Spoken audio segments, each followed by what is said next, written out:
and thanks for joining us again this week on HVAC Talk, Let's Be Real. My name's Renee, I'm one of the owners of LCS. And my name's Dylan, I'm a lead installer at LCS. Okay, so let's talk this week about money. So, Dylan, if you had an extra $6,000 laying around, what would you do with it? I'd probably be going on vacation. Okay, I like the way you think because I would too.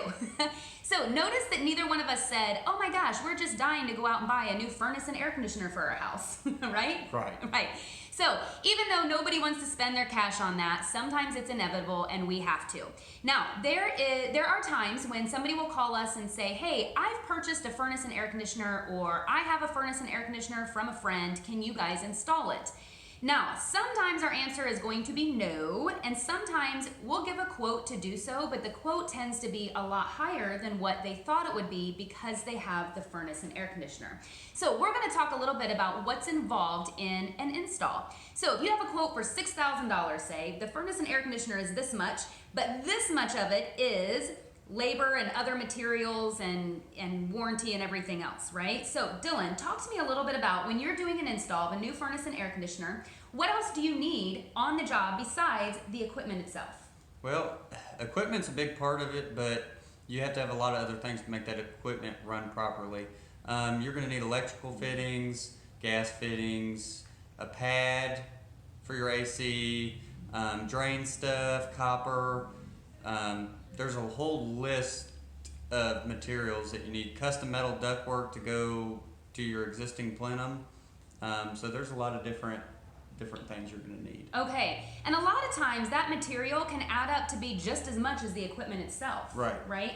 Now, when somebody goes and buys a furnace and an air conditioner online, they're not given that big list of other stuff that's needed. And so that's part of a quote that you may get to have someone install something that you already have. It includes all that other material that you actually need to do the install. It's not optional, right? Nope.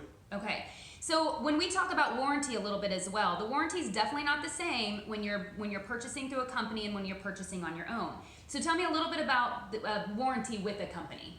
Warranty with a company is, like ours is 10-year parts, 10-year labor, which if you need anything, if something happens to it within that 10 years, we're going to go after the parts to be able to fix it or replace it, whatever we need to do to get it done.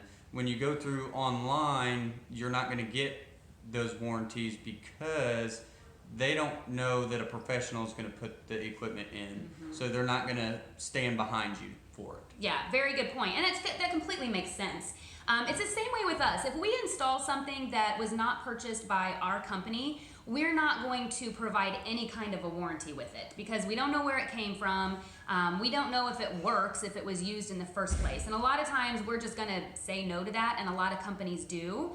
But if there is, you've got to have that built in there. And if you get something that's installed and it doesn't work, you're still paying for that, right? So we've seen people that have spent more money than what they would have if they had just had a licensed, insured company do it in the first place. Now, one thing we haven't mentioned that also goes towards cost is permits, right?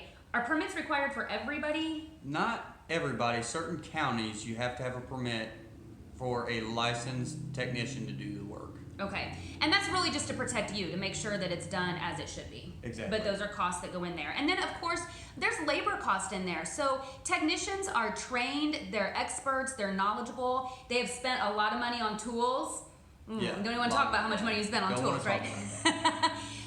But all of that stuff really adds up. Refrigerant, that's not something that just anybody can go out and buy. Right. And so you've got to have a company that gets all of that stuff. So when you get a quote and it's like, man, I thought it was going to be a lot less because I had the furnace and air conditioner, not always true. We're actually like Mythbusters here. Yeah. Materials usually add up to, if not more than what your equipment actually costs. Yes, and then the labor as well. And labor, yes, the labor as well. When we're talking about a full install, depending on the job itself, it could be a full day, it could go into 2 days. You're definitely paying for the service to have that done. Yeah, so. It's definitely a lot of work. Yeah.